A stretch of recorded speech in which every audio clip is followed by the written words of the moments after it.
DIL banned me from their second wedding anniversary in my own house and my son supported her. It might be better if you weren't here. So I packed their bags and kicked them out of the house to teach them gratitude. I never thought I'd be living alone in this house at 62. Running my fingers along the smooth wooden banister as I climbed the stairs each evening, I can't help but think about all the generations of my family who've done the same. This house on Maple Street has been in my family for over a century, and I've called it home for most of my life. My name is Caroline Mitchell, and 20 years ago, my husband Robert left me for his 25-year-old secretary. Our son Tommy was only 12 at the time. I remember the day Robert told me he was leaving as if it were yesterday. He stood in our kitchen, not meeting my eyes, fumbling with his wedding ring. "I'm sorry, Caroline, I never meant for this to happen," he said, his voice barely above a whisper. I just stood there, gripping the kitchen counter until my knuckles turned white. "Does she make you happy, Robert?" I asked, trying to keep my voice steady. He nodded, still not looking at me. "I'll make sure Tommy is taken care of. I'll pay good alimony." And he did keep that promise, I'll give him that. Every month, without fail, the money came in. I saved every penny of it for Tommy's college fund, working extra hours at the marketing firm to cover our daily expenses. The house, thank goodness, was already paid for, my grandmother's final gift to me. This house has been my anchor through everything. Film crews even used it once for a period piece about the Civil War era, saying it perfectly captured the essence of that time. The producer offered to buy it for an obscene amount of money, but I couldn't sell it. This house isn't just walls and windows, it's my heritage, my story. After Robert left, I threw myself into my work and raised Tommy. Dating? It never felt right. My colleagues would try to set me up, but I always declined. "I'm married to my career," I'd joke, but the truth was, I'd lost faith in love. Tommy became my whole world. I made sure he had everything he needed: love, support, guidance. We had our routines: breakfast together every morning, homework at the kitchen table, Sunday movie nights. He graduated with honors and went to a good college, thanks to his father's alimony payments. When Tommy brought Amy home from work last year, I tried to be welcoming. She seemed nice enough, always smiling, complimenting the house, asking about family photos. But something felt off. Maybe it was the way her smile never quite reached her eyes, or how she'd changed the subject whenever work came up. Still, I told myself I was just being an overprotective mother. "Mom, we're getting married," Tommy announced over dinner one evening. I remember forcing a smile and hugging them both, pushing down the nagging feeling in my gut. "I'm so happy for you both," I said, and I meant it. Or at least, I wanted to mean it. The wedding was small but lovely. I sat in the front row, watching my boy promise his life to this woman I barely knew. Robert was there too, with his new family, wife number 2, and their teenage twins. We nodded politely to each other but didn't speak. Everything seemed fine at first. They got an apartment across town, both working at the same tech startup. I'd have them over for dinner sometimes, watching how Amy would inspect everything in the house with those calculating eyes of hers. But I never imagined how quickly things would change, or that my peaceful life was about to be turned upside down. I was at work when I got the call from Tommy. His voice was shaking, and I could tell he'd been crying. "Mom, they're laying off half the company. Both Amy and I were being let go." My heart sank. I knew how hard it was to lose a job. I'd seen enough colleagues go through it over my years in marketing. "Take a deep breath, honey, tell me what you need." "We won't be able to make next month's rent," he said, his voice barely above a whisper. "Our savings, they're pretty much gone." After some quick calculations, I transferred enough money to cover 3 months of rent for their apartment. It wasn't a small amount, but I had some savings, and this was my son. "This should give you both time to find new jobs," I told him. The weeks that followed were a mix of hope and disappointment. Tommy landed a new position at a smaller company, but the salary was significantly lower than what he'd been making before. Amy, on the other hand, well, I tried not to judge, but her job search seemed half-hearted at best. When I'd visit them, I'd often find her scrolling through social media, instead of job listings. Then came another call from Tommy, just as the 3 months were coming to an end. "Mom, I hate to ask this, but is there any chance we could stay with you for a while? Just until things get better?" I looked around my big empty house, thinking of all the unused rooms. "Of course, honey. You know there's always space for you here." They arrived on a Sunday afternoon, their car packed with belongings. As I helped them carry boxes up to Tommy's old room, I couldn't help but notice Amy's eyes darting around the house, taking everything in with an intensity that made me uncomfortable. "Caroline," she said, her voice syrupy sweet, "your room is just gorgeous. And that home office setup, it would be perfect for our workspace while we're job hunting. Maybe Tommy and I could take that room? It's bigger, and since there are two of us. I'm sorry, Amy, I said firmly but politely, but that's my personal space. I need my office for work, and I sometimes have to take calls late at night. Tommy's old room is quite spacious, and you'll have plenty of storage in the guest room across the hall. Her face fell, and though she didn't say anything, the look in her eyes sent a chill down my spine. She pursed her lips and turned away, dragging her suitcase up the stairs with more force than necessary. Tommy gave me an apologetic smile. Thanks for this, Mom. We really appreciate it. Life settled into a new routine, or at least, that's what I tried to tell myself. Every morning, I'd get up at 6, make coffee, and head to work. Tommy would leave around the same time for his new job. And Amy, well, Amy would still be asleep. I tried not to think about it too much during those first few days. She's probably still applying for jobs online, I told myself. But as the days went by, a pattern emerged that was impossible to ignore. Each evening when I returned from work, I'd find her exactly where she'd been that morning, sprawled on my living room couch, phone in hand, surrounded by empty snack bags and coffee mugs. The dishes from her lunch would be piled in the sink, crumbs scattered across my kitchen counter.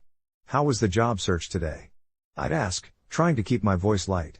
Oh, nothing really suitable for my qualifications, she'd reply without looking up from her phone. 2 weeks passed like this.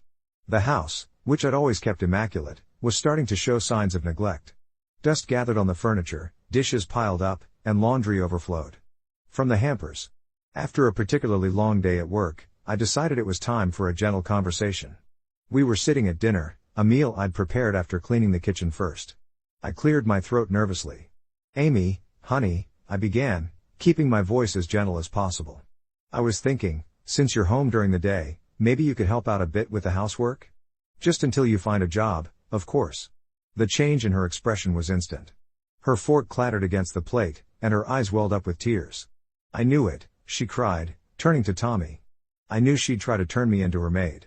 Just because I'm temporarily unemployed doesn't mean I should be your mother's servant. I sat there, stunned. Amy, that's not what you've been looking down on me since day one, she was full on sobbing now. You think I'm not good enough for your precious son, or your precious house? Amy, please, I didn't mean, but she was already pushing back her chair, running from the table with dramatic flair. Tommy stood up, his face dark with anger. Mom, I can't believe you'd be so cruel to Amy. She's going through a really tough time right now. After that night, things got even worse. I still did all the cooking and cleaning, while they ordered takeout and left their empty containers wherever they finished eating. Out of habit, or maybe hope, I'd still call them to join me for dinner when I cooked. They'd come down, eat without a word, and leave their dirty dishes on the table. The weeks dragged by, each day feeling longer than the last. The sound of the TV from the living room had become a constant backdrop to my home life, along with the gentle tap-tap of Amy's fingers on her phone screen. I tried to stay out of her way, spending more time at the office than necessary, but the situation weighed heavily on my mind. One morning, during our weekly department meeting, our HR director mentioned they were looking for an office manager. My ears perked up immediately. What's the starting salary?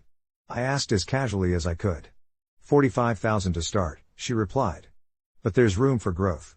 We promote from within whenever possible. I thought about Amy's resume. She had a business degree and had worked in administration before. This could be perfect. I spent my lunch break drafting a careful text to Amy about the position, but then deleted it. This was the kind of news better delivered in person. I left work early that day, my heart light with hope. Maybe this could be the solution to our problems.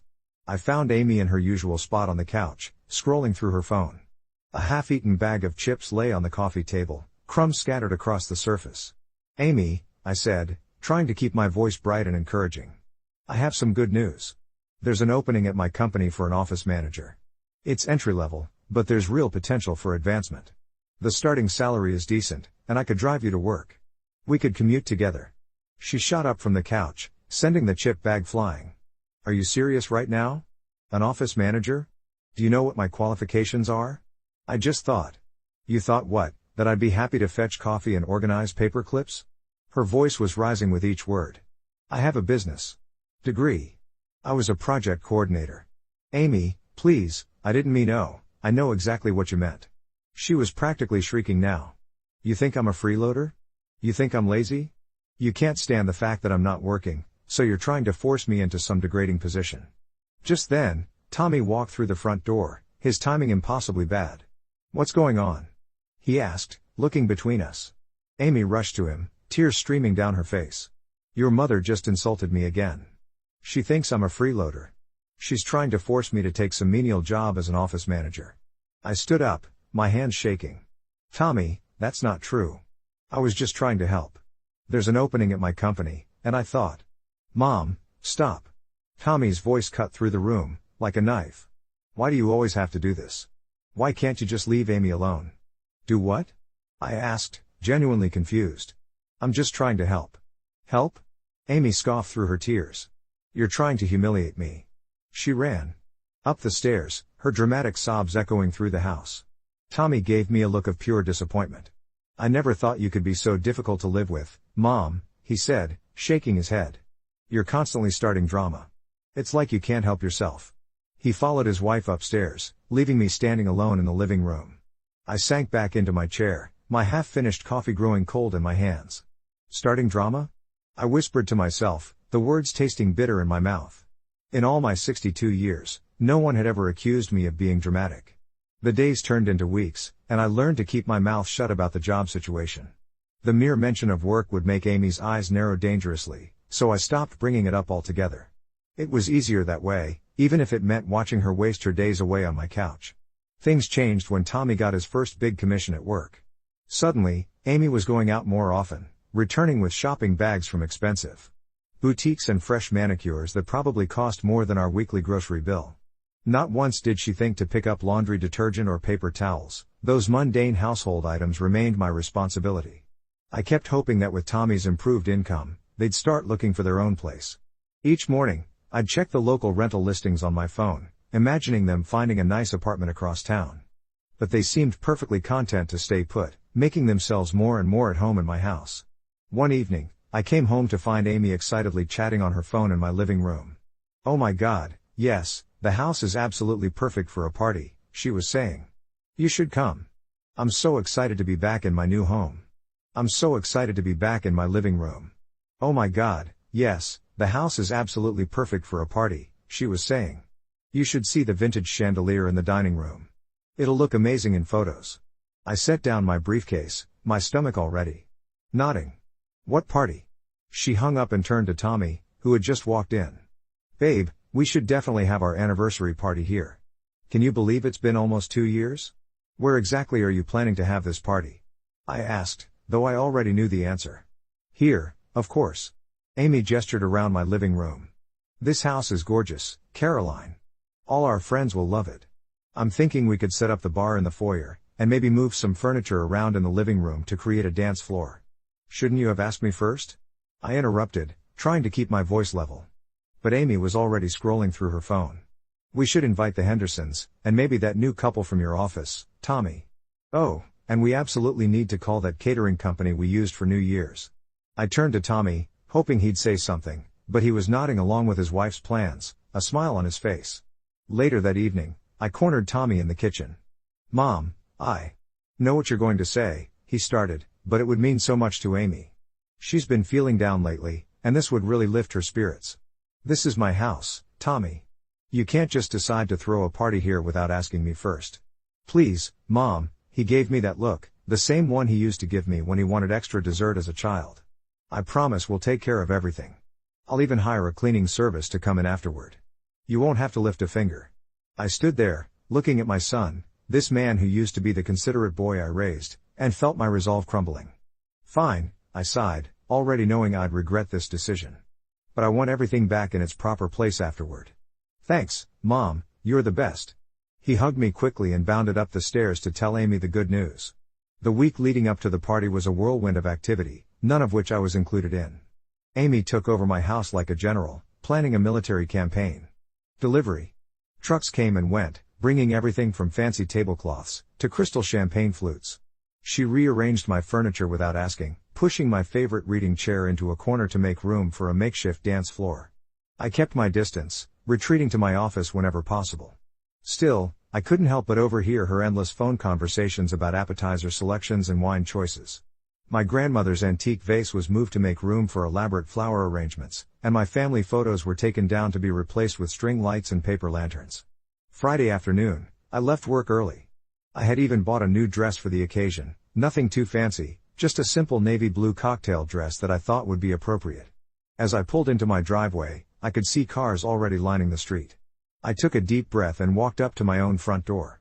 Inside, the house was barely recognizable. The furniture had been pushed against the walls, creating an open space in the center, where people were already dancing.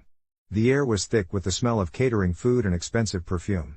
Amy spotted me from across the room. She was wearing a short silver dress that caught the light from the newly installed party lights, her hair and makeup professionally done. She excused herself from the group she was talking to and walked over to me, her face fixed in an artificial smile. "Caroline," she said, her voice sickly sweet but loud enough for nearby guests to hear. "I thought you'd be gone by now." I blinked in confusion. "Gone? Why would I be gone?" "Oh," she tilted her head, her smile never wavering.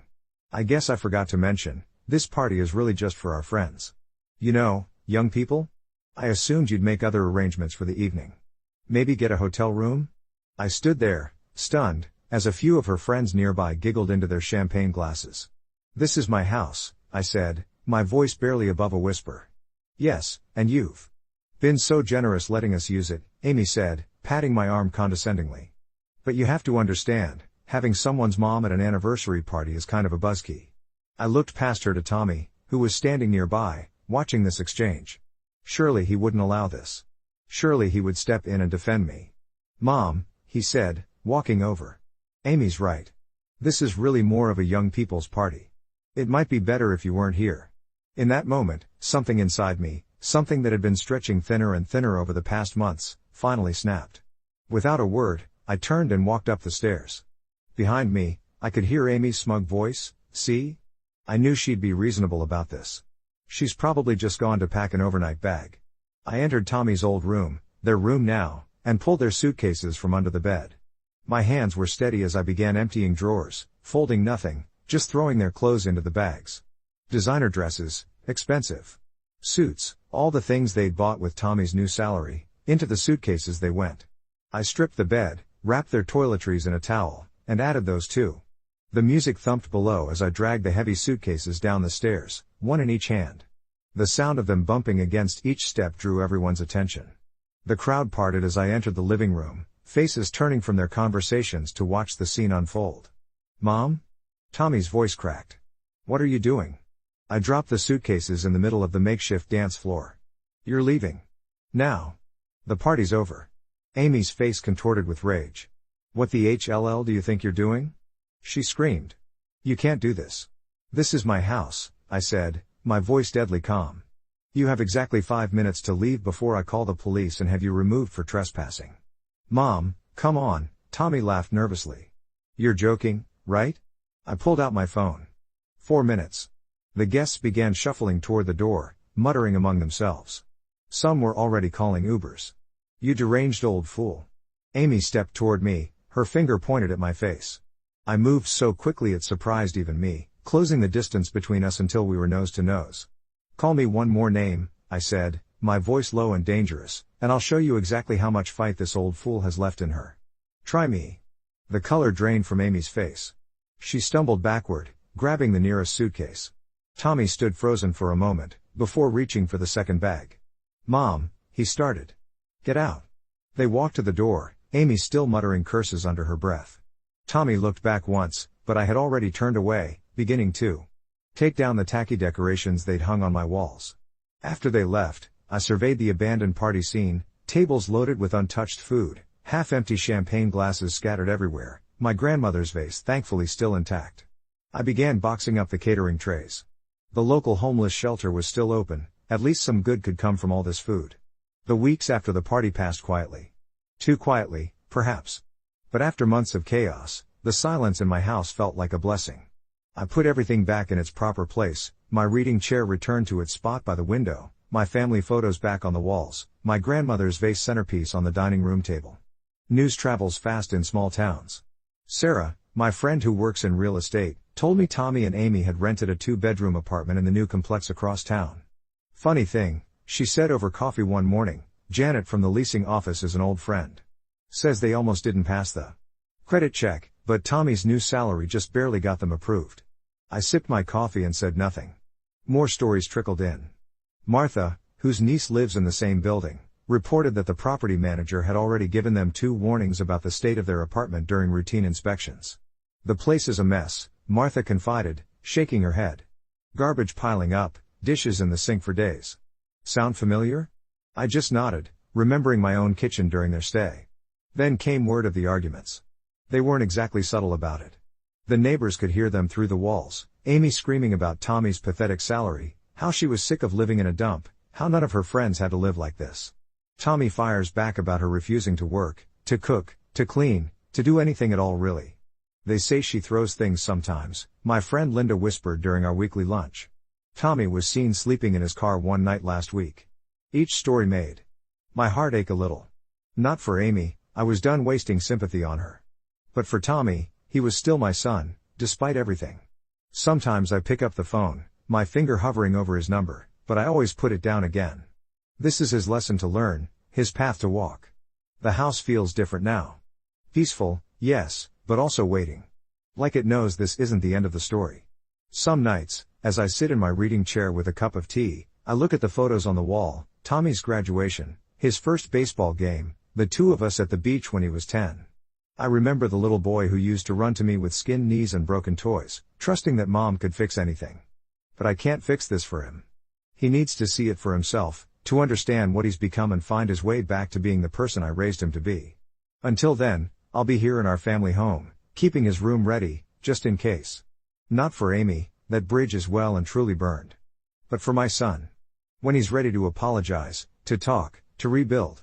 In the meantime, I'm reclaiming my life. I joined a book club, started taking painting classes on weekends, and even adopted a cat from the local shelter. His name is Oliver, and he's excellent company. He sits with me in the evenings, purring contentedly as I read, neither of us feeling the need to fill the silence with empty words. Life goes on, as it always does. And when Tommy's ready, he'll know where to find me.